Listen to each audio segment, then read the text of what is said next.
Throughout history and throughout the world, one of the greatest outlets against tyranny or desperation was the opportunity to move from one place on the planet to another. I mean, it's not only a great savior for human beings that are leaving, but it's a great boon to the people who are on the receiving end, because they get to be enriched by the people who are the most courageous, the most talented. Immigration, in a sense, is kind of a selective process. The people who are afraid and incompetent, they may stay put.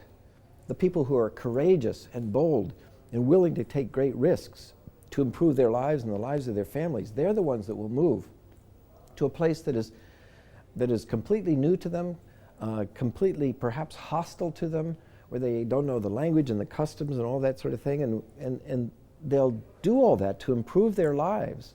And the whole history of human beings is improvement in that manner. We used to welcome immigrants into the United States. We had a completely open immigration policy, and we in the United States benefited enormously by that. But only recently have we gotten people who are more and more afraid of that.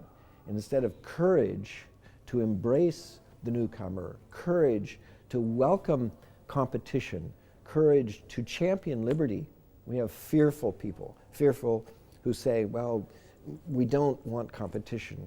We don't want the newcomer, it's too different.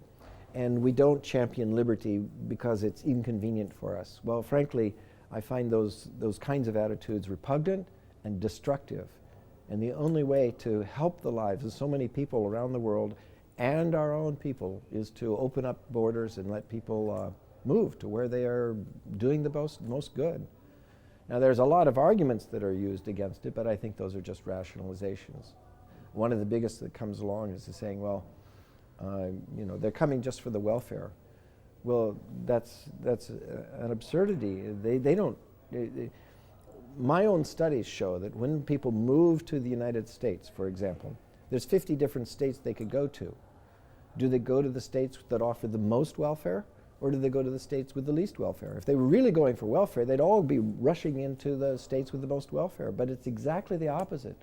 For a 10-year period of time that I studied, overwhelmingly, both the domestic and foreign-born population moved to the states with the least amount of welfare. And why? Because the states with the least amount of welfare had the lowest taxes and the greatest opportunity for employment, jobs, and businesses. And look at all the extraordinary opportunities, the great businesses that immigrants have brought. They brought us, Google and Yahoo and all the high-tech businesses. That's where the greatest opportunities for foreigners have been to come to the United States. So I would say the protectionists of the world who would cut us off from the free immigration and so on are the ones who are doing harm to our country. It's the same thing that an enemy would do to us during wartime is what the protectionists do to us in peacetime. They cut us off from the world and shut us down, when in fact we are the healthiest and strongest when we have the greatest openness. One of the thoughts that comes to me is that, there are some newcomers that always come into our society, and they don't know the language, they don't know the customs, they don't know the manners. They take 20 years maybe of dependence before they're even self-supporting, and we always embrace them. Those are newborn children. We love it because they're our own. And even though we have to take care of them completely for 20 years of their lives, they don't have any skills, but we all embrace them because they're our children. Well, we always see the potential that they have, what they bring to us. But a newcomer is already 18 or 20 years of age, skilled and highly courageous and very energetic. No, we don't want them. We'll take all the barrels of oil that are coming. We'll do anything, even go to war to bring barrels of oil. But human beings? No. Well, I consider human beings far more valuable than barrels of oil. And why don't we see that? It's because as a society, there's so many fears about people and so much need for oil. Well, actually, I think it's just sort of the reverse. We need the people. And they will find the ways of creating oil or energy or whatever we need, because these are not just mouths that need to be fed. They are hands and brains and hearts of when you look at what they've all become, what immigrants have become, well, I mean, without them, I shudder to think what would have happened. My own family wouldn't exist because my great-grandfather wouldn't have been allowed to come from Holland, and my wife wouldn't have been allowed to come from China.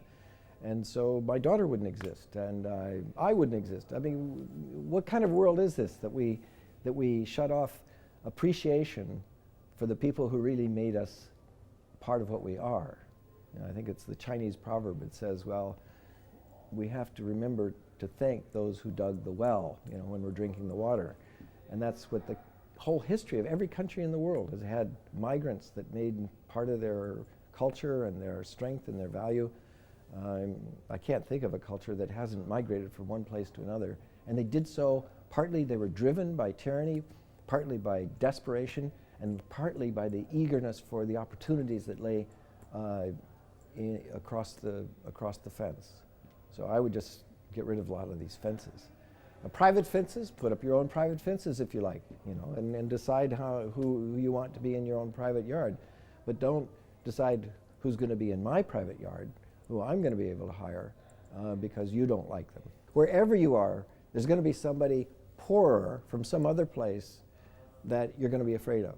The people in Mexico. The United States is always concerned about people coming in from Mexico. When I go and talk about this in Puerto Vallarta in Mexico, they say, yeah, but what about those Guatemalans that want to come into Mexico? If you go down to Guatemala, they'll say, yeah, but what about those Hondurans that want to come in here?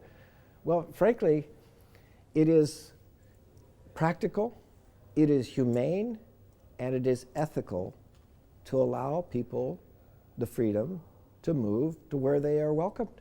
And they're always welcome. There's always somebody who wants to hire hardworking people. There's always some person who wants to move and be an entrepreneur and hire the people in that country, you know, like they did when they set up Google and so many other companies. And I shudder to think what philosophical absence we would have if Ayn Rand hadn't been allowed to move from Russia and had been killed by Stalin instead, or if von Mises and Hayek had been killed by Hitler instead of being allowed to immigrate freely from Austria when it was being attacked by Germany. If Einstein hadn't been allowed in, there wouldn't have been the protection that the United States wanted against foreign foes. I mean, it's endless, the things, the benefits that we've gotten from immigration. And for Americans today to ignore that and forget that is a tragedy, as it is for every country. You know, I think that every country needs to have a bit of humility. What would we want them to do for us if we were in their shoes? You know, I really can't imagine how hard life is for so many people, and for me not to have any empathy for that, and to say, yes, you're welcome, come, have a job. You know, I one time had a class in political science, international trade, and I was finishing up the class in the evening, and this man came into the room to clean, take out the garbage.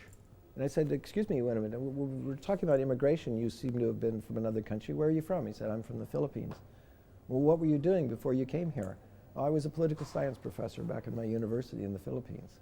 And I thought, you know, you really had to have had a hard time in order to be able to give up that, in order to come and pick out the garbage from my classroom. And why can't the people in my classroom be appreciative of the people that do that and welcome them? And what kind of humanity is it if we can't, and not just see it for the people who we see, but the people we don't see yet, because we've put up, that's why they put up these walls, these borders, to prevent us from having to see the humanity that we might actually take a liking to if we saw them and met them.